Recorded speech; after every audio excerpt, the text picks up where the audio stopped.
If you're into stories where humanity stands tall against the impossible, where a single human can make the galaxy listen, then hit that like button, subscribe for more HFY tales, and tell me in the comments, would you stand up for a species that once tried to kill you? The chamber was built to humble lesser beings. 1,000 meters of obsidian glass curved into a dome that shimmered with the light of 2 suns, and at its center stood a single human, Captain Elias Ward. His uniform was plain against the jeweled fabrics and metallic scales of the delegates surrounding him. Every alien eye was on him, every expression balanced between amusement and contempt. He could feel it, the laughter they were suppressing. The Council of Galaxia had not gathered to listen. They had come to watch a primitive embarrass himself. "The matter before us," intoned the Chancellor, a four-eyed Avriel whose translucent skin pulsed with authority, "concerns the human proposal for diplomatic engagement with the Krelex Dominion, a species classified as Class A extermination threat." A ripple of disbelief swept through the tiers of delegates. One insectoid senator clicked its mandibles, others hissed or chittered, some just laughed aloud. Ward waited. He had long since learned that patience was sharper than anger. When the noise faded, he spoke, his voice steady, human, and dangerously calm. "The Krelex are not mindless beasts. They are soldiers who fight with purpose. I have seen their dead buried with honor. I've heard them mourn. You label them monsters because you've never tried to understand them." Laughter broke through the hall like thunder. "Understand them?" sneered Aveltheri, her crystalline wings catching the council light. "You mean the creatures who hunted your colonies to ash?" Ward met her gaze. "Yes," he said simply. "Them." Another delegate leaned forward, reptilian tongue flicking. "Tell us, human, how many of your kind did they eat before you found this compassion?" He didn't flinch. "Too many. Which is why it has to stop." The Chancellor's eyes glowed faintly blue, recording every heartbeat, every tremor. "Captain Ward," it said, "your bravery in the Krelex campaign is documented. Your trauma is understandable. But to claim the beasts can be reasoned with?" It tilted its head as if dissecting him. "That is either madness or arrogance." Ward's lips twitched. "Maybe it's humanity." The laughter that followed was colder this time, sharpened by scorn. Some delegates even clapped mockingly. They had seen humans survive wars, but never attempt peace where extermination was profitable. The council traded in fear, and Ward had brought them an inconvenience called empathy. From his corner seat, Councilman Dravik, the Draxian trade minister, watched with reptilian amusement. His voice slithered through the hall. "Captain, you speak as if you've communed with these predators. Tell me, did they thank you before they tore through your fleet?" Ward's jaw tightened. "I communed with their commander once. I spared his life. I think he remembers." Dravik's smirk widened. "How sentimental. And you wish us to risk galactic stability on the memory of a beast's gratitude?" "No," Ward replied. "I'm asking you to risk it on the chance that not everything you fear deserves to be caged." The chamber fell quiet, not from agreement but from discomfort. Fear was easy to govern with, hope was not. The Chancellor's tone hardened. "Then prove it. If you can show the Council that the Krelex possess intelligence beyond instinct, that they can be reasoned with, we will reconsider. Until then, humanity's petition for peaceful contact is denied." Dravik's voice cut in before Ward could respond. "Better yet," he said, tail curling lazily, "send him to their containment moon. Let the human diplomat make his case, face to face." The hall erupted again, not in outrage but amusement. A challenge cloaked as mockery. Even the Chancellor's bio-lights flickered with thinly veiled delight. Ward looked around the room, saw their smirks, the way they whispered the word primitive as though it were a species classification. He knew this was how they'd break him, by letting him walk to his own death while they laughed. And yet, the corner of his mouth lifted. "Fine," he said. "Send me. If I fail, you'll have your laugh. If I succeed," he paused, letting the silence stretch, "you'll have to rethink what kind of monsters we really are." The laughter this time was almost joyous, the council relishing his inevitable doom. The Chancellor struck its gavel, the sound echoing through the dome. Motion approved. Human Representative Elias Ward will travel to Delta 19 Containment Facility for direct assessment of a live Krelex specimen. The record was sealed. The meeting adjourned. Delegates filed out, some shaking their heads, others chuckling. Ward remained still, his reflection stretched across the black glass floor, a single fragile shape surrounded by light and disdain. A young human aide hurried up to him. "Sir, you don't have to do this. They're sending you to die." Ward's eyes stayed on the massive window showing the nebula beyond, brilliant, distant, untouchable. Maybe, he murmured, but if we keep pretending they're beasts then we'll stay beasts too. He turned toward the exit, boots echoing softly against the marble. Behind him, alien laughter still drifted through the hall, fading with distance but not memory. When he reached the airlock that led to the transport docks, the aide called out again. Sir, why risk everything after what they did to your crew? Ward stopped, the memory slicing through him. Fire, screams, the look of understanding in the eyes of a wounded predator he had chosen not to kill. Because, he said quietly, I owe someone a conversation. The doors hissed shut behind him, and the laughter of the Galactic Council vanished into the void. Outside, the human transport waited, a small vessel among giants. The engines hummed as it detached, descending toward the shadowed moon that held the last living Krelex warrior. Ward sat alone in the cockpit, the stars stretching around him like a field of watching eyes. His hands tightened on the controls, not from fear but anticipation. For the first time since the war he felt something close to purpose. Somewhere in that darkness was a creature the galaxy called a monster, and he was going to prove them all wrong. The comms crackled with the final message from the Council's orbital control. Good luck, Captain Ward. You'll need it. He didn't respond. He was already looking ahead toward the cold silver sphere of Delta 19, where history, and something far older than hate, waited for him to arrive. And somewhere in the depths of that moon, a pair of golden eyes opened as if expecting him. Delta 19 hung in the void like a scar across the stars, a sterile sphere of metal and ice. Its orbit was silent, its purpose monstrous. The facility had been built not for study but containment, the kind of place where the galaxy hid what it feared most. As the human transport descended through the upper atmosphere, lightning arced along the planet's surface, illuminating its ridged terrain like veins under glass. Captain Elias Ward watched from the cockpit as docking clamps extended from the station's hull. The moment his ship touched down, mechanical arms locked it into place. The airlock hissed open, and the scent of disinfectant and ozone flooded in. A trio of guards in sealed armor greeted him. Their visors mirrored his face, a human surrounded by soldiers who had already decided he wouldn't return. The lead guard handed him a clearance tablet. Sign for entry, Captain. Your waiver acknowledges Delta Command bears no liability in the event of injury, death, or assimilation. Ward scrawled his signature. Noted. The corridors beyond were narrow, the lighting harsh and white. Through reinforced glass panels, he saw containment cells, some empty, others occupied by creatures so heavily restrained they could barely breathe. None moved when he passed, save for a cluster of sensor drones that trailed him, recording every step. The head scientist met him at the central observation deck. Dr. Varen was a thin man with iron-gray hair and eyes like cold glass. You're either brave or suicidal, Captain, he said without looking up from his console. No one walks into that dome and comes out whole. Ward studied the monitor behind him.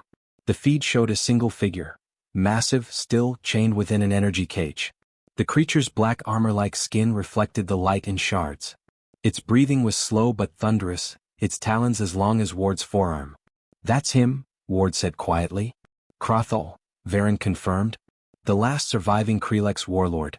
We've studied his physiology for years. Nerve lattice denser than carbon steel, reflex response beyond measurement. The Council forbade us from terminating him, said we might learn something. He smirked. You're about to learn something too, I imagine. Ward's voice remained steady. I want the cell opened. The scientist blinked. That's not protocol. Neither was sending me here. Varen hesitated, then entered a command. The observation glass dimmed as a section of the containment dome deactivated. You'll have 3 minutes before the system reinstates automatic lockdown. After that, not even the Chancellor herself could pull you out. Ward adjusted his collar and stepped forward. The door sealed behind him with a low, hydraulic sigh. Inside, the air felt heavier, dense with the hum of the field generators and the creature's presence. Crothall stirred, his chains clinking as he lifted his head. Golden eyes opened, deep, burning, intelligent. Ward didn't move. You remember me? The Krelex's nostrils flared, tasting the air. His voice, when it came, was a growl laced with broken words. Human, soldier. It wasn't a question. Ward took a cautious step closer. You were on Nereus 7. Your forces surrounded us. I called for ceasefire. A low rumble escaped the creature's throat, something between laughter and contempt. You spared my blood son. The words froze Ward in place. He hadn't expected the creature to recall that day, much less understand his intent. He was wounded. I left him alive. Crothal's head tilted, the movement strangely deliberate. Why? Ward swallowed. Because killing him would have made me what they already think you are. The silence that followed was heavy. The creature's claws flexed against the restraints, the sound like metal tearing. For a moment Ward thought he'd misjudged the entire encounter. But then Crothall spoke again, softer. Your kind hunts what it fears. Same as mine. Ward's heart pounded. Then maybe we're not so different. A sharp buzz cut through the moment, the sound of a system override. Through the glass above, Ward saw figures moving along the observation deck. Dr. Varen and his technicians were arguing. One of them held a syringe filled with a glowing blue compound. Ward's comlink flared to life. Captain, step back immediately, Varen's voice ordered. We're commencing behavioral suppression. The subject's agitation levels are climbing. Don't, Ward snapped. He's responding. You'll undo everything. Not your concern, Varen replied coldly. Council protocol requires neural dampening when emotional escalation exceeds tolerance thresholds. Crothal's eyes narrowed. He had heard enough to understand. His muscles tensed, and the floor shuddered as he strained against his chains. The lights flickered. Ward raised his hand, shouting over the hum. Crothall, stop. They're afraid, not enemies. The creature hesitated, his chest rising and falling like a great engine under strain. The restraint field flared blue, feeding power from the generators. Varen's voice barked again through the intercom. He's breaking containment. Sedate him now. The injection drones descended through ceiling ports, their nozzles glowing. Ward reacted instinctively, grabbing a metal support rod from the floor and smashing the nearest drone before it could deploy. Sparks rained down. The others froze, uncertain whom to target. Ward turned toward the observation deck, shouting, "Stand down." He's not attacking. Through the glass, Varen's expression was one of disbelief and fury. You just interfered with an active containment procedure. Because your procedure is torture, Ward shot back. Shut it down or you'll kill him. Crothal's breathing slowed. The hum of the field dimmed. Slowly, deliberately, the creature lowered his head, an act that looked almost like acknowledgement. The sensors across the chamber began to normalize. One by one the alarms ceased. Ward dropped the bent metal rod, his pulse hammering in his ears. The silence that followed was absolute. Then Crothall spoke again, voice rough but steady. You give command. Ward blinked. I what? The creature tilted his head slightly. I obeyed. For the first time, Ward realized what the technicians must be seeing from above. A human standing before the most feared predator in the galaxy, the creature kneeling instead of killing. He stepped back, every movement deliberate. Then hear this command, he said quietly. No more killing. Not unless there's no other way. Crothal's golden eyes met his, unblinking. Understood. The lights brightened again as containment reactivated, the invisible barrier humming to life between them. Ward felt the vibration against his skin, the field separating two species by less than a meter and a universe of fear. When he stepped out of the chamber, the guards raised their weapons, but no alarm sounded. Dr. Varen waited by the console, his face pale. He listened to you, he said, disbelief softening into unease. That's impossible. Ward looked back at the dome where Crothall still sat, watching him through the shimmering barrier. No, he said quietly. Just improbable. The scientist exhaled, half laugh, half groan. The council's going to have a field day with this. Ward nodded. Yes. But for once, it won't be their laughter that fills the room. He turned toward the exit, the faint echo of the creature's voice still in his ears, not a growl this time but something close to a promise. When the airlock sealed behind him, Delta 19 returned to silence. Only two beings inside that sterile prison understood what had just changed, and both knew the galaxy would not stay quiet for long. The transmission went viral within hours. A human standing unarmed before a Krelex warlord, commanding it to obey, and the beast lowering its head in acknowledgement. Across the galactic networks, the footage replayed endlessly. Some called it a fabrication, others a miracle. On half the known worlds, the image of Elias Ward was celebrated as proof of human courage. On the other half, it was labeled an act of treason. By the time Ward's shuttle reached the orbital ring of the Galactic Council, the entire citadel buzzed with tension.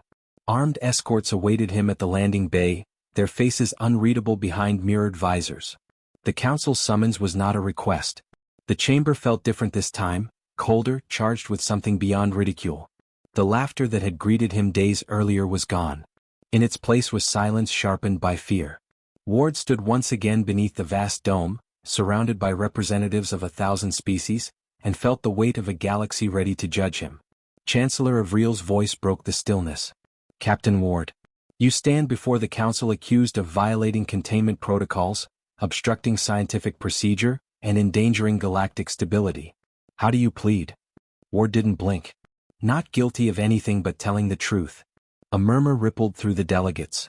The Chancellor's luminescent skin flickered faintly. The truth, as you call it, has destabilized half the sectors. You released classified footage to public channels. I released nothing, Ward said evenly. Someone inside Delta 19 did. Maybe because they saw something worth believing in. Dravik leaned forward from his station, teeth glinting under the council light. Believing? In what? That the apex predator of the galaxy has grown a conscience. His voice carried the lazy cruelty of someone who already knew his power was safe. Or perhaps that humanity can tame monsters as pets? Ward turned his head slowly toward him. Neither.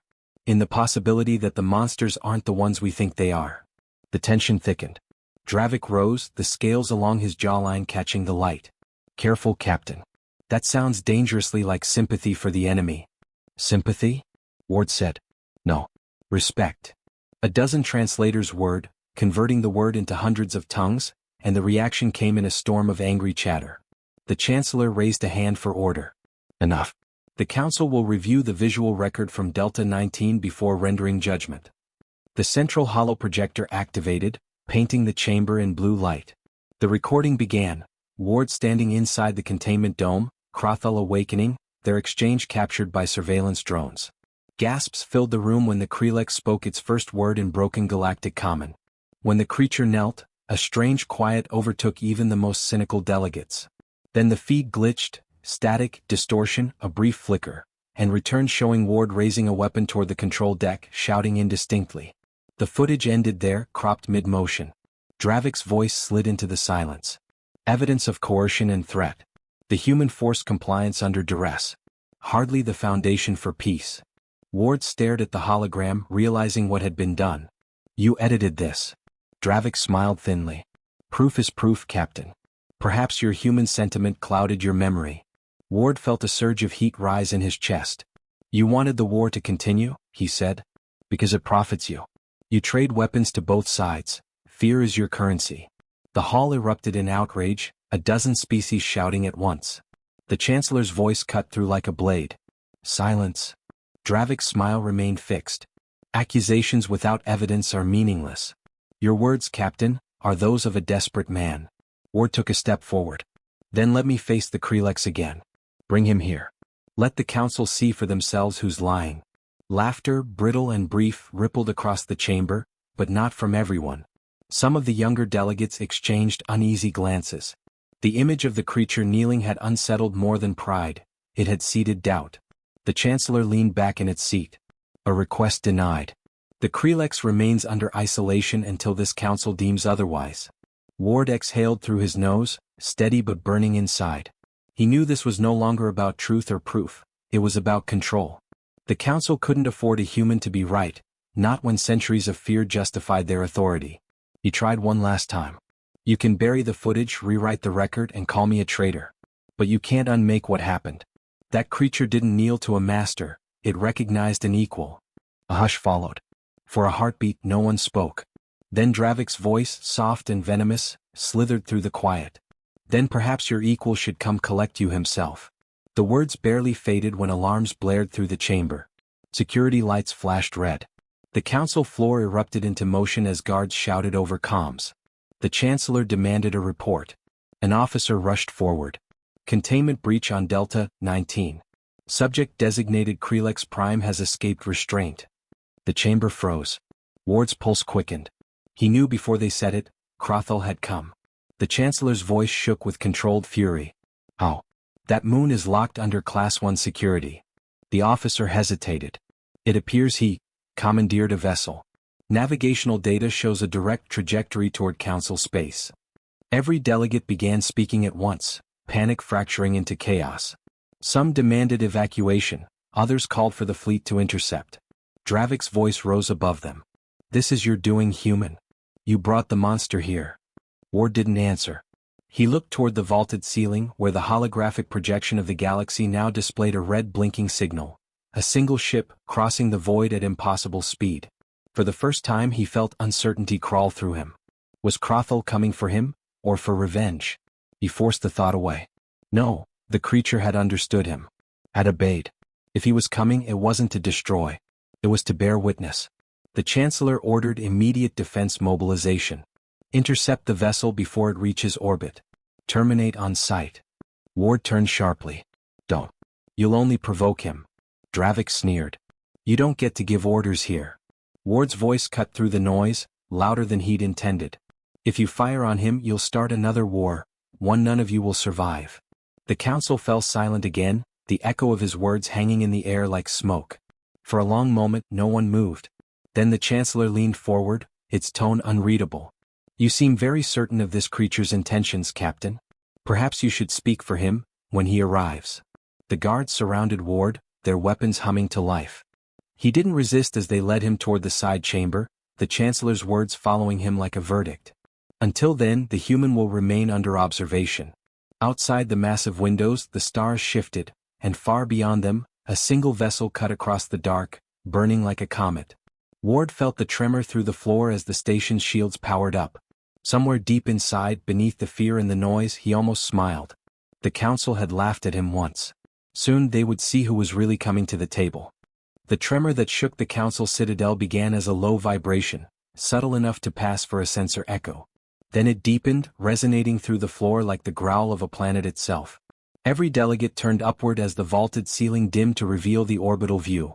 A single vessel descending through the upper atmosphere, wrapped in plasma and defiance. The Krelex warship was unlike anything in the Council's fleet, crude in design, terrifying in power, and very much alive. Ward stood at the edge of the detainment balcony, wrists bound, flanked by two guards who were suddenly less sure of their authority. Through the reinforced glass, he saw defense drones rise from the Citadel's hull, forming a metallic swarm. "Don't fire," he said quietly. "He's not here to fight." Neither guard answered. Their orders were not theirs to question. Above, the sky cracked white. The first defense volley streaked toward the descending vessel. For a moment, the warship vanished behind a curtain of energy blasts, and then, impossibly, it emerged unharmed. The air around it shimmered, absorbing the attack. The ship slowed, hovering like a predator scenting blood. The Chancellor's voice echoed through the comm system, taut with panic. "All batteries, full intercept. Bring it down." Ward slammed a shoulder into one guard, wrenching himself free long enough to shout into the command panel. "Cease fire. That's not a warship, it's a message." The guard struck him across the face, forcing him to the floor. Outside, the Krelex ship's engines dimmed. It rotated once, then unfolded sections of its hull, not weapons, but what looked like plates of black armor retracting to reveal a central corridor. From that opening, a figure emerged, falling through the thin atmosphere like a meteor. The impact shook the entire platform. Smoke and shards of metal scattered. When the haze cleared, Crothall stood amidst the wreckage, unarmored, unbound. His scales reflected the light of the twin suns as he raised his head toward the chamber. Ward's breath caught. The guards stumbled backward, training their weapons on the viewport. The creature began to walk. Each step cracked the floor beneath him, his claws leaving deep impressions in the polished metal. The corridor sensors screamed warnings of breached security levels, but Crothall ignored them, moving with purpose, not rage. Ward pressed his hand against the glass. "You came." Crothall's voice, amplified by the comms, rolled through the chamber like thunder. "You called me equal. The council called you fool." He paused, his gaze sweeping the tiers of alien delegates gathering behind energy shields. "We settle who is right." The doors to the central chamber burst open as Crothall entered, his massive form framed by the flickering red lights. Council guards rushed forward, but he didn't lash out. He swatted their weapons aside, shattering them without drawing blood. The Chancellor rose, voice shaking. "Predator, you are in violation of." Crothall growled, a sound that silenced the hall. "Violation? You make cages of your fear." Ward, still restrained, was dragged into the chamber by two soldiers. The Chancellor gestured toward him. "This human has endangered every species here. We will not allow your kind to." Crothall turned toward the Chancellor, eyes narrowing. This human spared my son. He spoke when others killed. His courage shamed your order of cowards. Gasps spread across the tiers. The translators stuttered trying to keep up, their tone warping with every guttural phrase. Ward saw the disbelief ripple through the room. For the first time, the council was hearing a Krelek speak in reason language. Ward met Crothel's gaze. You didn't have to come here. They'll see this as invasion. I come for truth, Crothel said. Not war. The Chancellor struggled to maintain composure. You expect us to believe a beast that burned 10 worlds? The Kreleks bared his teeth, but Ward stepped forward before Fury could answer. He's not asking you to believe him, Ward said. He's proving what you refuse to see, that intelligence isn't exclusive to species who build marble palaces. Dravik rose from his seat, voice slicing through the tension. Enough of this theater. Guards, terminate both of them. But the guards hesitated. None moved. The sight before them, a human and a Krelek standing side by side, had fractured certainty. Ward's voice hardened. Tell them, Dravik. Tell them why you need the war to continue. Tell them about your trade fleets that run weapons through the frontier. Dravik snarled, his tail lashing. Lies from a desperate man. Ward reached into his coat and activated a small holographic device, one he'd hidden before his arrest. The projection filled the air. Intercepted transmissions, trade ledgers, proof of shipments from Dravik's own ministry to Krelek's black markets. Gasps erupted around the chamber. Crothel turned slowly toward Dravik. You fed war. We fought ghosts you sold. Dravik's composure broke. They're animals. You think they'll forgive you? He drew a concealed plasma knife, lunging toward Ward. The strike never landed. Crothel moved faster than the eye could follow. His claw closed around Dravik's wrist, crushing the blade to dust. For a moment, the Predator's fury burned through the chamber.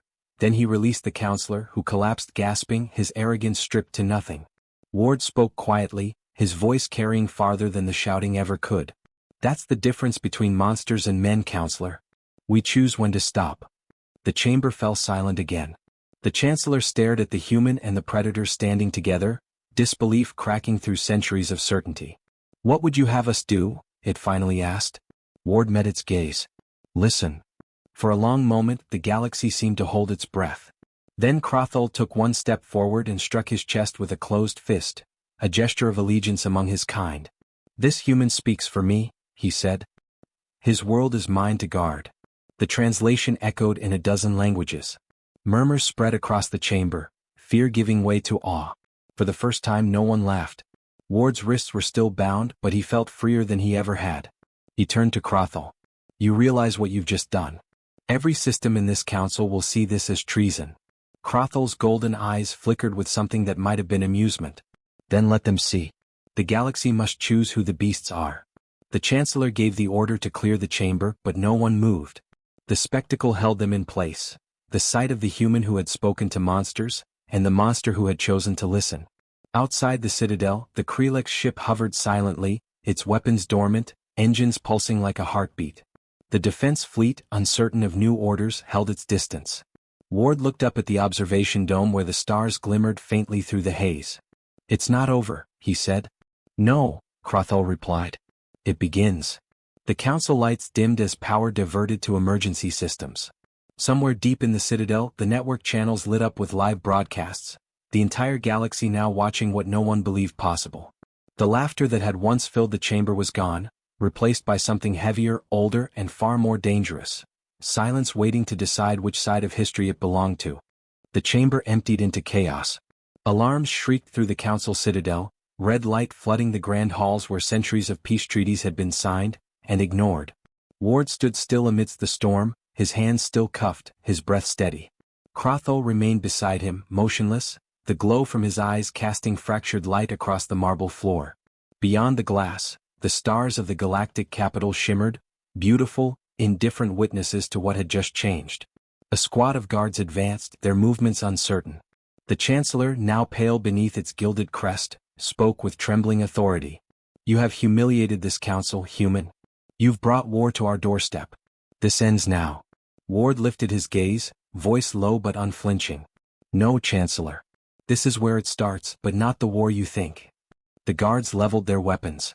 Crothel stepped in front of him, scales rippling as energy charges built across his body. They will not touch you, he said. Ward put a hand against the creature's arm. Don't. Not unless they give us no choice. For a moment no one moved. The air pulsed with potential violence. Then from the upper tiers one of the delegates, a slender, silver-skinned being from the Ophian sector, rose and spoke clearly. Enough. The council must not kill its own witnesses. Others began to murmur, hesitation spreading like contagion. The Chancellor's command was crumbling under the weight of uncertainty. Ward could see it, the old hierarchy fracturing in real time. Release him, the Ophian delegate said. Let the galaxy hear what this human has to say. Crothal's gaze flicked toward Ward as if silently asking whether to trust them. Ward gave a short nod.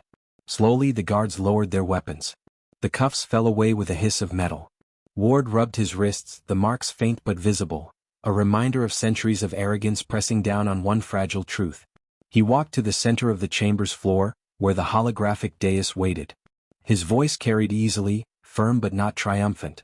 You wanted proof humanity was dangerous, he said. You laughed when I said we weren't the weakest. You were right, but for the wrong reasons. It's not strength that makes us dangerous. It's loyalty.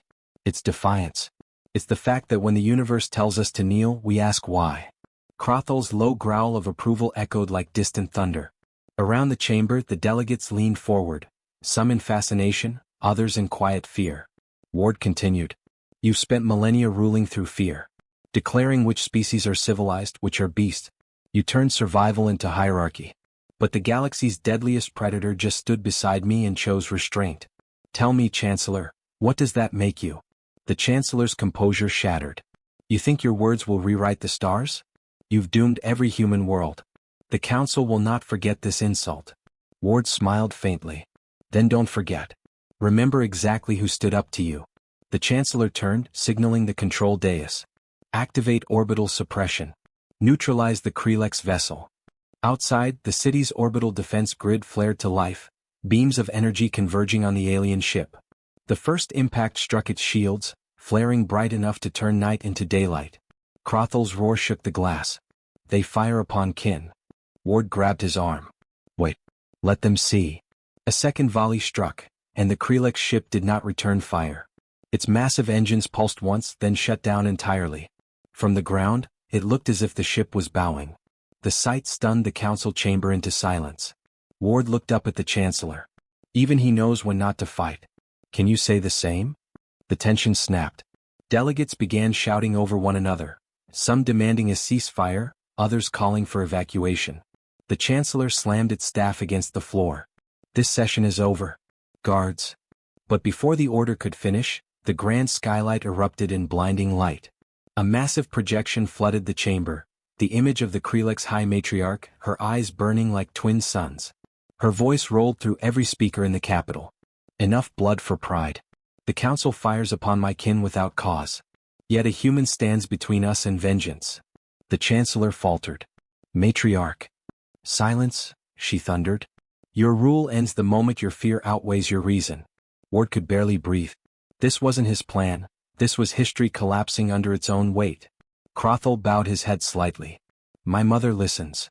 The matriarch's image turned toward Ward. Human, you claim peace in the face of mockery. Speak and the Krelex will hear. Ward steadied himself. If you want peace, show them mercy. The galaxy doesn't need another empire. It needs a reason to stop being afraid. The matriarch studied him for a long, unbearable moment. Then, slowly she inclined her head. Then mercy it shall be. Withdraw all forces. Let the council remember who spared them. The projection vanished. The silence that followed was deeper than any weapon's blast. The Chancellor sank into its seat, defeated, trembling. Around the chamber the delegates rose, not in opposition but in quiet acknowledgement. The hierarchy had shifted. A single human and a predator had undone the arrogance of an empire. Crothal turned to Ward. You changed their law with words. Ward smiled, exhaustion creeping into his features. No. You did, when you chose not to kill. As the chamber lights returned to normal, the two walked toward the exit, side by side. The guards didn't move to stop them. Outside, the sky was alive with movement, the Krelex vessel rising silently, leaving the capital untouched. The suns broke through the haze, bathing the marble spires in gold. Ward paused at the threshold looking back once. The delegates were still staring, the human and the monster standing as equals. For the first time in recorded memory, no one was laughing. Crothall looked down at him, a glimmer of something almost human in his expression. "What now, speaker of men?" Ward exhaled, watching the stars begin to fade against the dawn. "Now we build something worth protecting." They stepped out into the light together, predator and man, legend and defiance, walking into a future neither side had dared to imagine. Behind them, the council's shattered arrogance echoed through the halls like distant thunder, the sound of an old order breaking and a new one taking its first breath. And somewhere in the galaxy's farthest reaches, as transmissions of that moment spread across systems and worlds, countless beings, human, alien, and in between, realized they had just witnessed something more dangerous than war. They had seen understanding.